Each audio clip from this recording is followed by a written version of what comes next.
ดาวพฤหัสเป็นดาวเคราะห์ที่ใหญ่ที่สุดในจักรวาลมันถือสร้างขึ้นมาจากก๊าซเกิดทั้งหมดโลกที่หุงแหงไปด้วยลมที่มีความไว400 ไมล์ต่อชั่วโมงและพายุที่มีขนาด2 เท่าของโลกและมันอาจมีห้องหอยให้รู้ว่าดาวเคราะห์เกิดขึ้นได้แนวใดและดวงจันทร์ที่ใหญ่ที่สุดของดาวพฤหัสอาจมีคันต่อหรือคันฐานที่สำคัญที่สุดและภายใต้แผ่นน้ำแข็งที่กว้างใหญ่ในที่สุดมนุษย์สามารถค้นพบการมีอยู่ของสิ่งที่มีชีวิตต่างดาวในช่วง50 ปีที่ผ่านมาภารกิจอวกาศได้เปิดเผยโลกที่เราบ่สามารถจินตนาการได้ตั้งแต่ภูเขาบรรดาดาวอังคารจนถึงทะเลสาบมีถิ่นของดาวเสาร์และยังมีดาวเคราะห์ดวงหนึ่งที่ยึดกุลจินตนาการของดาวเคราะห์ดวงที่ใหญ่ที่สุดในดาวพฤหัสดาวพฤหัสมีขนาดใหญ่กว่าโลก11 เท่าและบ่มีพื้นผิวที่เป็นของแข็ง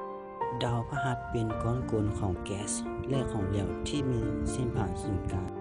และมีสายฟ้าฟาดที่ส่งพลังที่ไหลกว่าสายฟ้าที่แห้งที่สุดในโลกและมีระบบวงแหวนเมืองดาวเสาร์แต่มันบานเกินกว่าที่กล้องส่องดาวของเราจะเห็นBlade 4พายุที่มีขนาดใหญ่ที่มีความไว250 ไมล์ต่อชั่วโมงและมันคือโลกเครื่องไหวได้ถึง3 ครั้ง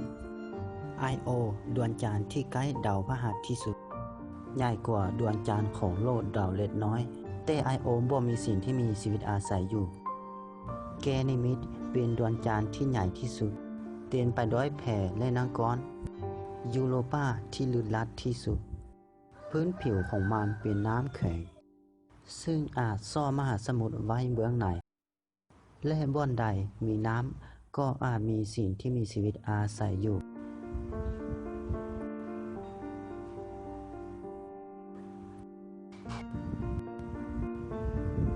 เมื่อยานกาลิเลโอไปถึงหลังจากเดินทาง6 ปีเลดได้แยกตัวออกจงเข้าไปในระดับความลึกของชั้นบรรยากาศของดาวพฤหัสมันจะมีเวลาน้อยกว่า1 ชั่วโมงเพื่อวิเคราะห์สิ่งที่อยู่อ้องตัวทุกคนคิดว่ายานกาลิเลโอจะส่งข้อมูลบ่ธรรมดากลับมาจงกันท่านตอนนี้นักวิทยาศาสตร์เชื่อว่าดาวพฤหัสนั้นถือสร้างขึ้นมาจากสิ่งที่เหลือจากการเกิดของดวงอาทิตย์และดาวเคราะห์ดวงธาตุอีกถ้าหากว่าดวงอาทิตย์และดาวพฤหัสมีองค์ประกอบทางเคมีที่คล้ายคลึงกันหลาย